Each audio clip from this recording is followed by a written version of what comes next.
باب قول الله تعالى ونضع الموازين القسط ليوم القيامة وأن أعمال بني آدم وقولهم يوزن. وقال مجاهد القسطاس العدل بالمؤمنة ويقال القسط مصدر المقصد وهو العادل وأما القاسط فهو الجائر. وبه قال حدثنا أحمد بن أشهاب قال حدثنا محمد بن قبيل عن عمارة بن الكعباء عن أبي زرعة عن أبي هريرة رضي الله تعالى عنه قال النبي صلى الله عليه وسلم كلمتان حبيبتان إلى الرحمن خفيفتان على اللسان ثقيلتان في الميزان سبحان الله وبحمده سبحان الله العظيم. الحمد لله رب العالمين والصلاة والسلام على سيد المرسلين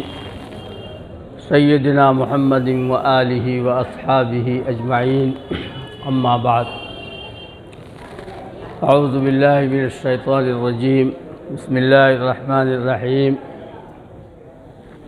لا تحرك به لسانك لتعجل به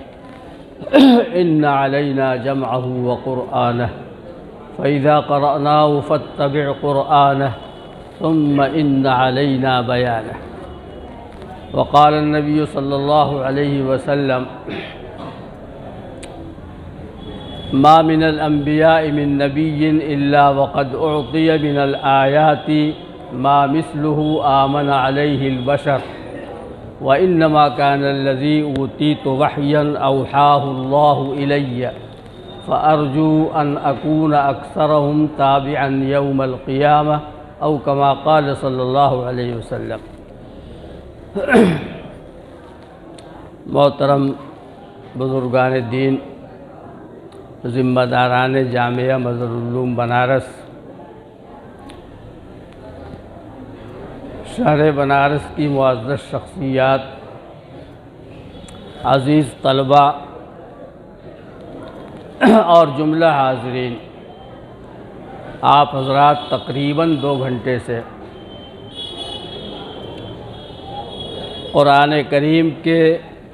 خاتمہ اور فاتحہ کی سماعت کر رہے تھے اور اس کے بعد صحیح بخاری کے آخری باب اور آخری حدیث کو آپ نے سنا. اتنی دیر تک کسی بھی کتاب کی چند مخصوص آیات کو بار بار سننا یہ خود قرآن کریم کے کلام اللہ ہونے کی اور اس کی عظمت کی اور اس کی شرافت کی دلیل ہے. دنیا کی کسی کتاب کو آپ کسی مجمع کے سامنے چند بار سے زیادہ اگر پڑھیں گے تو مجمع کے تحمل سے اس کی برداشت سے باہر ہو جائے گا. قرآن کریم اللہ جل جلالہ کا کلام ہے اور یہ قرآن کریم آج بھی اسی طرح تر و تازہ ہے جس طرح آج سے 1450 سال پہلے سیدنا محمد الرسول اللہ صلی اللہ علیہ وسلم پر نازل ہوا تھا. حجر اسود کے بارے میں بھی حدیث شریف میں ہے کہ وہ جنت سے اترا ہوا پتھر ہے، صحیح حدیث ہے، لیکن وہ حجر اسود بھی اپنی اصلی ہیئت پر باقی نہیں ہے بلکہ سودت ہو خطایا بنی آدم کے گناہوں نے اس کا رنگ بدل دیا، اس کو کالا کر دیا.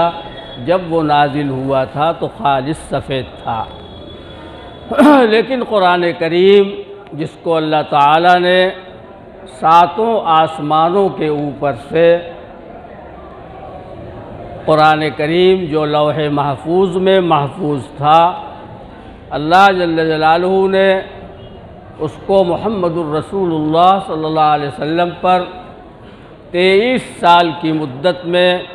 تھوڑا تھوڑا کر کے نازل فرمایا۔ تو یہ قرآن جس طرح محمد الرسول اللہ صلی اللہ علیہ وسلم پر نازل ہوا تھا، من وعن بجن سے ہی اسی طرح محفوظ ہے، تر و تازہ ہے، اس میں ذرہ برابر کوئی تبدیلی نہیں ہوئی، اور اس میں تبدیلی کا ہونا ممکن بھی نہیں ہے، اس لیے کہ اللہ جل شانہ نے اپنی کتاب کی حفاظت کا وعدہ فرمایا ہے، اور بڑی تاکید کے ساتھ فرمایا ہے۔ تاکید کے لیے تین وسائل استعمال کیے ہیں۔ فرمایا انا نحن نزلنا الذکر وانا لہ لحافظون، بے شک ہم نے ہی اس نصیحت نامے کو نازل کیا ہے، اور بلا شبہ ہم یقیناً اس کی حفاظت کریں گے۔ تو حرف ان کے ذریعے بھی تاکید کا فائدہ ہوا، لام کے ذریعے بھی تاکید کا فائدہ حاصل ہوا، اور جملہ اسمیہ کا استعمال بھی تاکید کا فائدہ دیتا ہے۔ میں اس وقت آپ حضرات کے سامنے کوئی لمبی تقریر اس لیے نہیں کروں گا کہ آپ حضرات بہت دیر سے یہاں سن رہے ہیں، لیکن قرآن کریم کیا چیز ہے؟ قرآن کریم اللہ کی کون سی بڑی نعمت ہے جو اس نے مسلمانوں کو عطا فرمائی ہے، امت محمدیہ کو عطا فرمائی ہے، اور پوری انسانیت کو عطا فرمائی ہے۔ نبی کریم صلی اللہ علیہ وسلم کا ارشاد ہے، کتاب اللہ فیہ نبأ ما قبلکم، یہ اللہ کی کتاب ہے، اس میں تم سے اگلوں کے عجیب و غریب واقعات ہیں، وفیہ خبر ما بعدکم، تمہارے بعد والوں کی بھی اس میں خبر ہے، وفیہ فصل ما بینکم، تمہارے درمیانی جھگڑوں کا یہ فیصلہ کرنے والی کتاب ہے، هو الفصل لیس بالہزل، یہ دو ٹوک بات ہے، اس میں کوئی مذاق کی بات نہیں۔ من ترکہ من جبار قسمہ اللہ، جس شخص نے از راہ تجبر و تکبر قرآن کریم کو پس پشت ڈال دیا، نظر انداز کیا، اللہ تعالیٰ اس کی کمر توڑ دے گا۔ وَمَنِ ابْتَغَى الْهُدَى فِي غَيْرِهِ أَضَلَّهُ اللَّهُ، قرآن کو چھوڑ کر کہیں اور اگر کسی نے ہدایت طلب کرنے کی کوشش کی تو اللہ تعالیٰ اس کو گمراہ کر دے گا۔ لمبی حدیث ہے، آگے آپ نے ارشاد فرمایا لا تزیغ بہ الاہواء ولا تلتبس بہ الالسنہ ولا یخلق علی کثرت الرد، بار بار دہرانے کے باوجود یہ کہنا نہیں ہوتا، بوسیدہ نہیں ہوتا، اس میں پرانا پن نہیں آتا، ولا یشبع منہ العلماء، علماء اس سے کبھی شکم سیر نہیں ہوں گے۔ جتنا زیادہ قرآن کریم کی آیات کے سمندر میں غوطہ زنی کرتے جائیں گے، اتنا ہی زیادہ معانی اور اسرار و نکات اور رموز و اشارات کے لعالی اور جواہر نکالتے جائیں گے۔ ولا تنقضی عجائبہ ولا تنتہی غرائبہ، اس کے عجائبات کا کبھی خاتمہ نہیں ہوگا۔ هو الذی لم تنتہی الجن اذ سمعت حتی قالوا انا سمعنا قرآنا عجبا یہدی الی الرشد فآمنا به ولن نشرک بربنا احدا۔ ایک لمبی حدیث ہے، اس کو پورا تفصیل سے بیان کرنے کا موقع نہیں، میرا مقصد صرف آپ کے سامنے اس حقیقت کو واضح کرنا ہے کہ قرآن کریم کا وصف نبی کریم صلی اللہ علیہ وسلم نے جو بیان فرمایا ہے، اس سے آپ تھوڑا اندازہ کیجئے کہ قرآن کریم کی نعمت اللہ نے آپ کو عطا فرما دی، اور بالخصوص ہمارے ان عزیز بچوں کو جن کے سینوں میں اللہ تعالیٰ نے قرآن کریم کو محفوظ فرما دیا، اللہ نے ان کو کتنی بڑی نعمت عطا فرمائی ہے۔ نعمت جتنی بڑی ہو اتنی ہی زیادہ اس کے شکر کی حاجت ہے، اتنی ہی زیادہ اس کی قدردانی کی ضرورت ہے۔ یہ نعمت عظیم ترین نعمت ہے تو اس کا شکر بھی عظیم ترین ہوگا۔ اس کی قدردانی اور اس کی شکر گزاری نمبر 1 تو یہ ہے کہ آپ نے جس قرآن کو یاد کیا، اپنے سینے میں اکٹھا کیا، آپ ہمیشہ اس کی تلاوت کرتے رہیں، اس کو دہراتے رہیں۔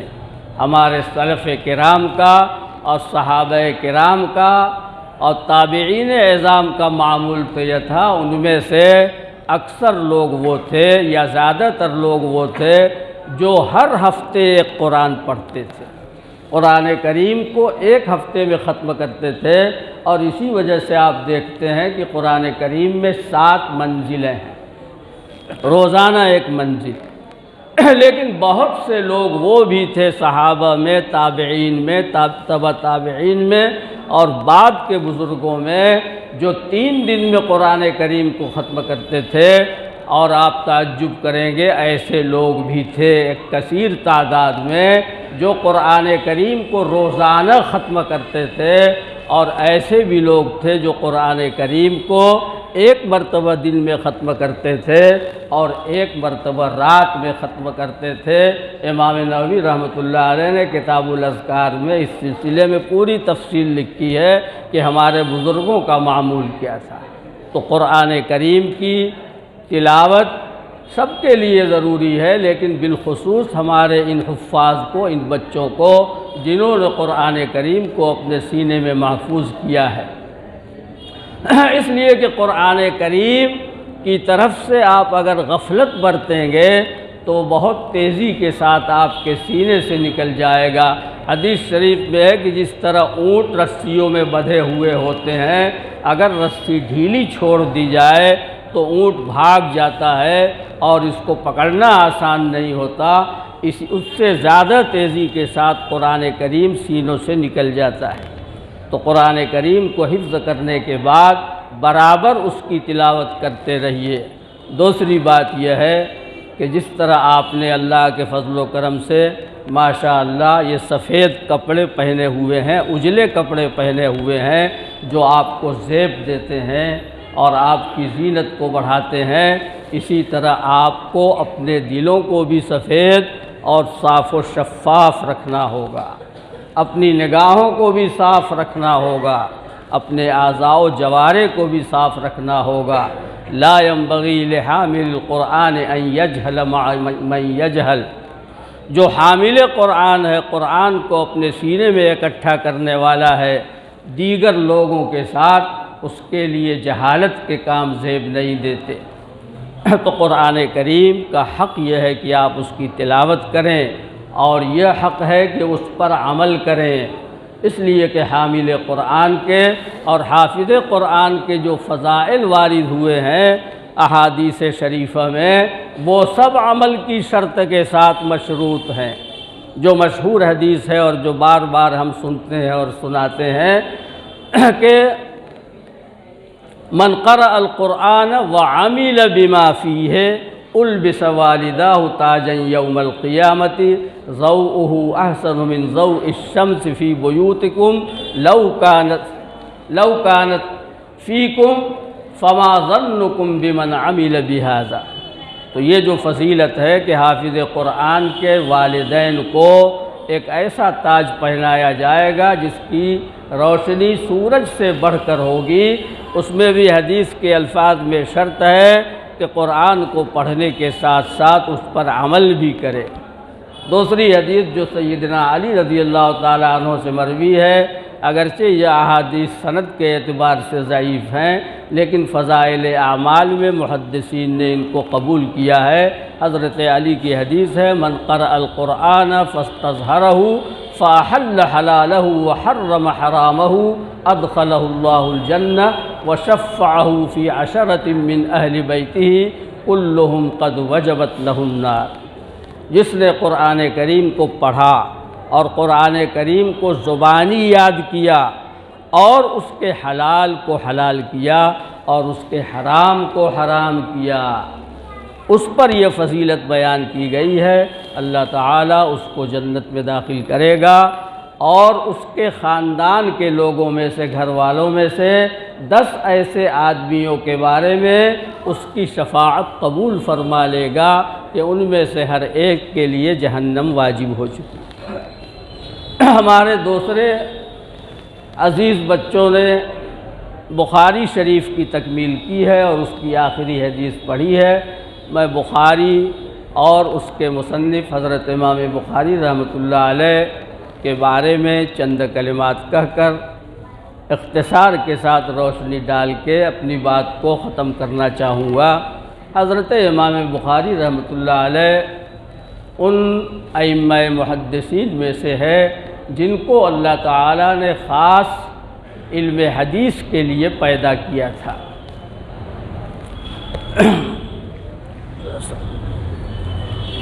امام بخاری کی ولادت سن 194 ہجری میں ہوئی ہے اور ان کی وفات 256 ہجری میں ہوئی ہے۔ امام بخاری کو اللہ تعالیٰ نے ان سے جو کام لینا تھا اسی کے مطابق اللہ تعالیٰ نے فطری طور پر ان کو اوصاف اور خصوصیات سے نوازا تھا۔ امام بخاری کو اللہ تعالیٰ نے ایسی قوت حافظت دی تھی کہ میں صرف ایک واقعہ بیان کروں گا۔ جب امام بخاری ابھی نوجوان تھے اور پہلی مرتبہ بغداد تشریف لے گئے ہیں، اور بغداد علم حدیث کا اور محدثین کا بہت بڑا مرکز تھا، تو علماء بغداد نے امام بخاری کے امتحان لینے کا منصوبہ بنایا، اور وہ اس طرح کہ ان لوگوں نے 100 حدیثیں منتخب کر لیں اور 10 آدمیوں کو یہ حدیثیں دے دی، ہر ایک آدمی کو 10 حدیثیں، اور ان تمام احادیث کی سند اور متن میں الٹ پلٹ کر دیا۔ اس متن کو دوسری حدیث کی سند کے ساتھ اور اس حدیث کی سند کو دوسری سند کے متن کے ساتھ ملا کر امام بخاری کے سامنے پیش کرنے کا منصوبہ بنایا۔ جب امام بخاری تشریف لائے اور ان 10 آدمیوں میں سے آواز صاف نہیں ہے، اچھا ان 10 آدمیوں میں سے پہلا آدمی امام بخاری کی طرف متوجہ ہوا اور 10 حدیثوں میں سے پہلی حدیث اس نے پڑھی۔ امام بخاری نے فرمایا کہ لا اعرفہ، میں تو اس کو نہیں جانتا۔ پھر دوسری حدیث اسی طرح پڑھی، تیسری حدیث پڑھی، 10 حدیثیں سنا دیں، اور ہر حدیث کے سننے کے بعد امام بخاری یہی فرماتے تھے کہ لا اعرفہ، میں اس کو نہیں جانتا۔ 10 آدمیوں نے جو 100 حدیثیں منتخب تھیں اور مقلوب الاسانید والمتون تھیں، ان سب کو امام بخاری کے سامنے پڑھا۔ ہر ایک کے بارے میں امام بخاری فرماتے رہے کہ لا عارفہ، میں اس کو نہیں جانتا۔ تو جو اہل علم تھے، اہل فہم تھے، وہ سمجھ گئے کہ امام بخاری نے بیماری پکڑ لی ہے، لیکن جو کم علم والے لوگ تھے ان کو خیال ہوا کہ اس شخص کی شہرت ایسے ہی ہو گئی ہے اور کچھ بھی ان کو معلومات نہیں۔ جب 10 فارغ ہو گئے تو امام بخاری ان میں سے پہلے شخص کی طرف متوجہ ہوئے اور فرمایا اما حدیثک الاول فذکرت ہاکذا وہو علی الصواب ہاکذا، تم نے پہلی جو حدیث پڑھی تھی تم نے اس طرح پڑھی تھی، وہ غلط تھی، صحیح اس طرح ہے۔ اس طرح 10 حدیثوں کو جو اس نے غلط طریقے سے پڑھا تھا ویسے بھی پڑھ کر سنایا، اور پھر جو صحیح تھا اس کو بھی بتایا، اور اسی طرح اس کی 10 حدیثوں کو امام بخاری نے پیش فرمایا، اور باقی لوگوں کی حدیثوں کو، یعنی کل جو 100 حدیثیں تھیں، ہر ایک حدیث کو پڑھنے والے نے جس طرح غلط طریقے پر پڑھا تھا اس طرح بھی سنایا، اور پھر صحیح کر کے بھی اس کو بتایا۔ حافظ ابن حجر رحمۃ اللہ علیہ فرماتے ہیں کہ امام بخاری نے غلطی پکڑ لی اور احادیث کو صحیح طور پر سنا دیا، یہ کوئی تعجب کی بات نہیں، کیونکہ وہ حافظ حدیث تھے۔ تعجب کی بات یہ ہے کہ ایک ہی مرتبہ سننے میں ان لوگوں نے حدیث کو جس طرح غلط پڑھا تھا اس کو بھی انہوں نے یاد رکھا۔ یہ امام بخاری کو اللہ تعالیٰ نے جو ایک نادر اور فقید المثال قوت حافظہ عطا فرمائی تھی، اس کا ایک نمونہ ہے۔ اور جس طرح اللہ نے امام بخاری کو قوت حافظہ عطا فرمائی تھی، فہم و ذکاوت سے نوازا تھا، اسی طرح امام بخاری کو ورع و تقوی کے بلند ترین مقام سے سرفراز فرمایا تھا۔ امام بخاری رحمۃ اللہ علیہ فرماتے ہیں کہ مغتبت مذ علمت ان الغیبۃ حرام، جب سے مجھے علم ہوا ہے کہ غیبت حرام ہے، میں نے کبھی غیبت نہیں کی۔ ایک روایت میں ہے کہ امام بخاری فرماتے ہیں مجھے امید ہے کہ اللہ تعالیٰ قیامت کے دن غیبت کے بارے میں مجھ سے کوئی محاسبہ نہیں فرمائے گا۔ امام بخاری رحمۃ اللہ علیہ کو اپنے علمی وقار، ان کا علمی وقار ان کو کتنا عزیز تھا، اور ان کا جو علم حدیث تھا اس کے سامنے متاع دنیا کس طرح ہیج تھی، اس کا ایک واقعہ آپ کو سناتا ہوں کہ حضرت امام بخاری رحمۃ اللہ علیہ ایک مرتبہ دریائی سفر پر تھے، کشتی پر یا بحری جہاز پر سوار تھے، جہاز میں اور بہت سارے لوگ تھے۔ ان میں سے ایک شخص نے امام بخاری سے بہت زیادہ تعلق قائم کر لیا،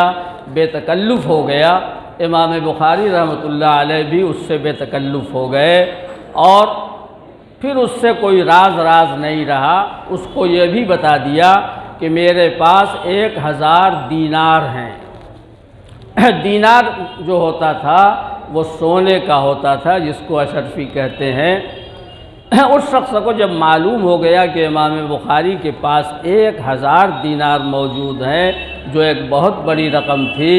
تو اس کی نیت بدل گئی۔ اس نے سوچا کہ کسی طرح امام بخاری کے اس مال پر قبضہ کیا جائے۔ ایک دن جب لوگ صبح اٹھے تو اچانک اس نے شور مچا دیا کہ میرے پاس 1000 دینار تھے، وہ چوری ہو گئے۔ اب ظاہر بات ہے کہ لوگوں نے کہا کہ تمام کشتی والوں کی تلاشی لی جائے، سب کی تلاشی لی گئی، امام بخاری کی بھی تلاشی لی گئی، مگر 1000 دینار کا کوئی پتہ نہیں چلا۔ بعد میں لوگوں نے اس کو بہت ڈانٹا پھٹکارا۔ بعد میں اس شخص نے امام بخاری رحمۃ اللہ علیہ سے تنہائی میں سوال کیا کہ حضرت آپ کے پاس تو 1000 دینار موجود تھے، پھر وہ برآمد کیوں نہیں ہوئے؟ انہوں نے فرمایا کہ جب تم نے مجھ پر یہ الزام لگایا اور میں نے دیکھا کہ جب سب کی تلاشی ہوگی اور میرے پاس سے 1000 دینار برآمد ہوں گے، تو حالانکہ تمہارا یہ الزام غلط ہوگا، جھوٹ ہوگا، بہتان ہوگا، مگر لوگوں کے دلوں میں میرے بارے میں شبہہ تو پیدا ہو جائے گا، پھر میری ثقافت اور عدالت جس پر قبول احادیث کا دار و مدار ہے اور جس کی وجہ سے لوگ مجھ سے حدیثوں کو روایت کرتے ہیں، لوگوں کا وہ پورا اعتبار ختم ہو جائے گا۔ اس کے سامنے 1000 دینار کی میرے نزدیک کوئی حقیقت نہیں۔ میرے محترم بزرگوں اور دوستوں اور عزیز بچوں، اس طرح سے امام بخاری رحمۃ اللہ علیہ نے زندگی گزاری، اور ان کے انہی اوصاف کی بنا پر اللہ جل شانہ نے ان کی کتاب کو صحیح بخاری کو، جس کا پورا نام الجامع الصحیح المسند المختصر من امور رسول اللہ صلی اللہ علیہ وسلم وسننہ وایامہ ہے، اللہ نے اس کو ایسی مقبولیت عطا فرمائی کہ حدیث شریف کی ہی فن میں لکھی گئی کتابوں میں ایسی مقبولیت اس کے علاوہ کسی اور کتاب کو نصیب نہیں ہوئی۔ ہر حدیث کو درج کرنے سے پہلے امام بخاری رحمۃ اللہ علیہ نے غسل فرمایا ہے، 2 رکعت نماز پڑھی ہے، اللہ تعالیٰ سے استخارہ کیا ہے، اور حدیث کی صحت اور اس کے درجے پر پوری طرح مطمئن ہونے کے باوجود اس حدیث کو کتاب میں درج کیا ہے۔ اسی طرح تراجم ابواب میں سے ہر ترجمہ کے لیے امام بخاری نے 2 رکعت نماز پڑھی ہے۔ یہی وجہ ہے کہ پوری امت اسلامیہ کا اور تمام علماء اسلام کا امام بخاری کے زمانے سے لے کر آج کے زمانے تک اس بات پر اتفاق ہے کہ یہ کتاب جو ہے اصح الکتب بعد کتاب اللہ ہے، تقریباً اتفاق ہے، اجماع ہے۔ بعض لوگوں نے صحیح مسلم کو امام بخاری کی کتاب کے مقابلے میں ترجیح دی ہے، مگر تحقیقی بات یہ ہے کہ ان کی مراد صحت کے اعتبار سے نہیں ہے بلکہ احادیث کی حسن ترتیب کے اعتبار سے ہے۔ اب یہاں ہم امام بخاری کی کتاب کی ایک بہت اہم بات پر بھی غور کرتے ہوئے چلیں کہ امام بخاری نے جو سب سے پہلی حدیث ذکر کی ہے وہ حدیث ہے انما الاعمال بالنیات وانما لامرئ ما نوى فمن كانت هجرته الى الله ورسوله فهجرته الى الله ورسوله ومن كانت هجرته الى دنيا يصيبها او امرأة يتزوجها فهجرته الى ما هاجر اليه۔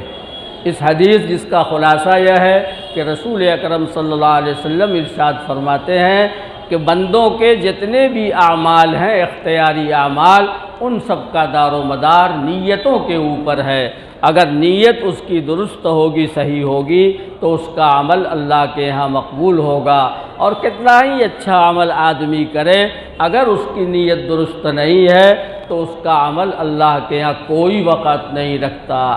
حدیث میں ایک مثال بیان فرمائی کہ ہجرت یعنی اپنے گھر بار کو اللہ کے لیے چھوڑ دینا، اور ایک وطن کو چھوڑ کر دوسری اجنبی جگہ میں چلے جانا، گھر بار کو، خاندان کو، مال و جائیداد کو، سب کچھ چھوڑ کر چلے جانا، یہی ہجرت کہلاتا ہے۔ ہجرت جیسا عظیم عمل بھی اگر اللہ کی خوشنودی کے لیے کیا جائے گا تو اللہ تعالیٰ کے یہاں قبول ہوگا، اور اگر دنیا کے لیے یہ عمل کیا جائے گا، کسی دنیاوی غرض کے حاصل کرنے کے لیے کیا جائے گا، تو یہ عمل بھی اللہ جل شانہ کے ہاں مقبول نہیں ہوگا۔ تو پہلی ہی حدیث سے امام بخاری نے تمام لوگوں کو متنبہ کر دیا کہ اپنے ہر عمل میں اپنی نیت کو خالص کر لو اور درست کر لو، اور بالخصوص علوم دینیہ کے پڑھنے اور پڑھانے کا مقصد دنیا ہرگز نہیں ہونی چاہیے۔ حدیث میں اس پر سخت وعید آئی ہوئی ہے۔ حدیث میں حضور کا ارشاد ہے من تعلم علما مما يبتغى به وجه الله لا يتعلمه الا ليصيب به عرضا من الدنيا لم يجد عرف الجنة یعنی ریحها، کہ اگر کسی شخص نے دینی علوم میں سے کسی علوم کو دنیا کمانے کے لیے حاصل کیا تو وہ قیامت کے دن جنت کی خوشبو نہیں پائے گا۔ تو سب سے پہلے ہم سب کو اپنی نیتوں کو درست کر لینے کی ضرورت ہے۔ اور جو آخری حدیث امام بخاری نے ذکر فرمائی ہے، اس میں امام بخاری نے اس حدیث کے ذریعے اور اس باب کے ذریعے ہم کو متنبہ کیا ہے ہمارے خاتمے کی طرف، ہمارے آخری انجام کی طرف، کہ اس دنیا میں اللہ تعالیٰ آپ کو جتنی بھی مہلت عطا فرما دے، جتنی زندگی بھی عطا فرما دے، لیکن بالآخر خاتمہ ہونے والا ہے۔ اور دنیا میں ہم جو اعمال کر رہے ہیں یا ہمارے جو اقوال ہیں، ان میں سے کوئی بھی چیز ختم نہیں ہو رہی ہے، سب ریکارڈ ہو رہی ہے۔ اللہ سبحانہ و تعالیٰ کے یہاں سب محفوظ ہو رہا ہے، اللہ کے فرشتے ان کو لکھ رہے ہیں۔ وَوَجَدُوا مَا عَمِلُوا حَاضِرًا، جو عمل بھی انہوں نے کیا تھا اس کو اپنے سامنے موجود پائیں گے۔ امام بخاری نے اس ترجمۃ الباب میں اس آیت کریمہ کو ذکر فرمایا وَنَضَعُ الْمَوَازِينَ الْقِسْطَ لِيَوْمِ الْقِيَامَةِ فَلَا تُظْلَمُ نَفْسٌ شَيْئًا وَإِنْ كَانَ مِثْقَالَ حَبَّةٍ مِّنْ خَرْدَلٍ أَتَيْنَا بِهَا وَكَفَى بِنَا حَاسِبِينَ۔ کسی شخص کا عمل نیکی یا برائی رائی کے دانے کے برابر ہوگی تو ہم اس کو اس کے سامنے لا کر حاضر کر دیں گے، اور قیامت کے دن انسان کے تمام اعمال اور اقوال کا وزن کیا جائے گا، میزان عدل قائم کی جائے گی، اور یہ حقیقت میں میزان ہوگی لہو لسان و کفتان، جس طرح میزان ہوتی ہے اسی طرح حقیقت میں وہ میزان ہوگی، مگر اس میزان کی عظمت کو اور وہ کتنی بڑی میزان ہوگی، اس کی کیا کیفیت ہوگی، اس کو اللہ جل شانہ کے سوا کوئی نہیں جانتا۔ تو بندوں کے اعمال اور اقوال کو تولا جائے گا، وزن کیا جائے گا، اس طرح کہ ایک پلڑے میں اس کی نیکیوں کو رکھا جائے گا اور دوسرے پلڑے میں اس کے گناہوں کو، اس کی برائیوں کو رکھا جائے گا۔ اگر نیکی کا پلڑا بھاری ہو گیا فاولئک هم المفلحون تو یہ کامیاب ہوں گے، اور اگر خدا نخواستہ برائی کا پلڑا جھک گیا، بھاری ہو گیا، فاولئک الذین خسروا انفسهم فی جہنم خالدون۔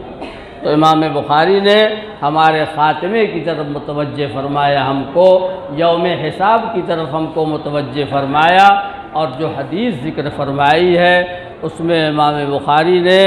کثرت کے ساتھ اللہ جل شانہ کے ذکر کی ترغیب دی ہے، تسبیح اور تحمید کی فضیلت بیان فرمائی ہے۔ حدیث میں نبی کریم صلی اللہ علیہ وسلم کا ارشاد ہے، کلمتان حبیبتان الی الرحمن، دو بول ہیں، دو کلام ہیں جو رحمان کو بہت محبوب ہیں، پیارے ہیں، زبان پر بہت ہلکے ہیں، ثقیلتان فی المیزان، میزان عمل میں ان کا وزن بہت زیادہ ہوگا، اور وہ دونوں کلمے ہیں سبحان اللہ و بحمدہ سبحان اللہ العظیم۔ تو امام بخاری نے متوجہ فرما دیا کہ اپنے انجام کا خیال کرو، اپنی آخرت کی بھی فکر کرو، اور کثرت کے ساتھ اللہ جل شانہ کی تسبیح اور تحمید کو بیان کرتے رہو، کثرت کے ساتھ اللہ کا ذکر کرتے رہو۔ لیکن میرے عزیز بچوں، بخاری کے ایک شارح ہیں حافظ ابن بطال، وہ فرماتے ہیں کہ کوئی شخص یہ گمان نہ کرے کہ دنیا بھر کے گناہ کرتا رہے، غیبت کرتا رہے، جھوٹ بولتا رہے، حرام کھاتا رہے، کبیرہ گناہوں کا ارتکاب کرتا رہے، اور یہ سمجھے کہ میں تسبیح پڑھتا جاؤں گا، سبحان اللہ والحمدللہ ولا الہ الا اللہ واللہ اکبر، کثرت سے ذکر کرتا جاؤں گا، تو ان لوگوں کے دائرے میں داخل ہو جاؤں گا جن کی فضیلت حدیث میں بیان کی گئی ہے۔ ایسا نہیں ہے، یہ فضیلت اور یہ شرف اس شخص کو حاصل ہوگا جو گناہوں سے پرہیز کرے گا، گناہوں پر اصرار نہیں کرے گا۔ گناہوں کا صادر ہو جانا